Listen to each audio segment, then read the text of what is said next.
India बनाम भारत की लड़ाई होगी और ये विपक्षी दल कुछ भी नाम रख ले उससे कुछ होने वाला नहीं। ये लोग इसी तरह घूमते रहेंगे, चाय पार्टी करते रहेंगे, कभी भी एकजुट नहीं हो सकते हैं। ये सब भ्रष्टाचारियों का जमात है। ये लोग मतलब के लिए एकजुट हुए हैं। अपने को भ्रष्टाचार से बचने के लिए हमारे ऊपर कोई शिकंजा नहीं हो, इसके कारण मजबूरी का ये गठबंधन ये लोग बनाए। चिराग पासवान जी शुरू से इस राज्य के विकास के लिए बात को उठाते रहते हैं। चिराग जी कभी भी इस राज्य के विकास में जो बेहतर होगा वो समझ रहे हैं कि नरेंद्र मोदी ही इस राज्य का विकास कर सकते हैं, भारतीय जनता पार्टी ही विकास कर सकती है। इसलिए एनडीए गठबंधन को उन्होंने चुना है और वो कोई आज से नहीं, शुरू से एनडीए गठबंधन के साथ उनका संबंध रहा है। ये सब लोग अपने अपने राज्यों के विकास को, अपना देश कैसे मजबूत हो, देश को कैसे आगे ले चले, इस पर विचार करते हैं।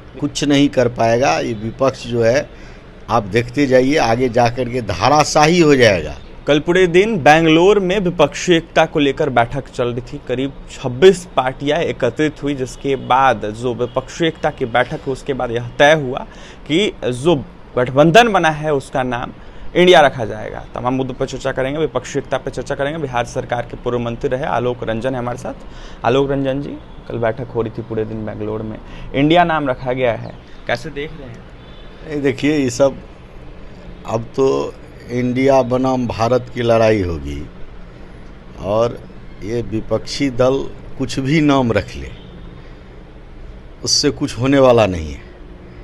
ये लोग इसी तरह घूमते रहेंगे, चाय पार्टी करते रहेंगे, कभी भी एकजुट नहीं हो सकते हैं।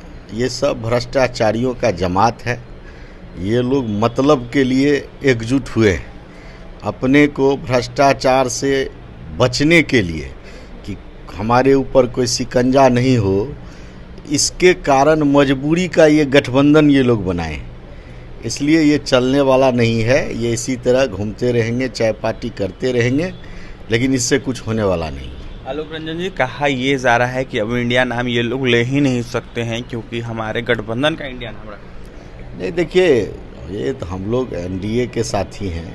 38 दल के साथ कल माननीय प्रधानमंत्री जी का क्या विजन है इस देश के लिए और 9 सालों में उन्होंने क्या किया और आगे के आने वाले सालों में क्या करना चाहते हैं, इस विषय पर चर्चा। एक तरफ विकास की चर्चा और एक तरफ भारत को कैसे दुनिया में सर्वोच्च स्थान प्राप्त हो, सबसे आगे की पीढ़ी में तीसरी आर्थिक स्थिति में भारत आए, इसकी तैयारी हो रही है। और एक तरफ हो रहा है कि कैसे हम किसी तरह दबाव बना के भ्रष्टाचार से बचने का कोशिश करें। ये कहाँ तक चलेगा? ये चलने ही वाला नहीं है। लगातार चिराग पासवान को लेकर राजद वाले कह रहे थे कि महागठबंधन के साथ आएंगे, विपक्ष के साथ आएंगे, क्या हुआ?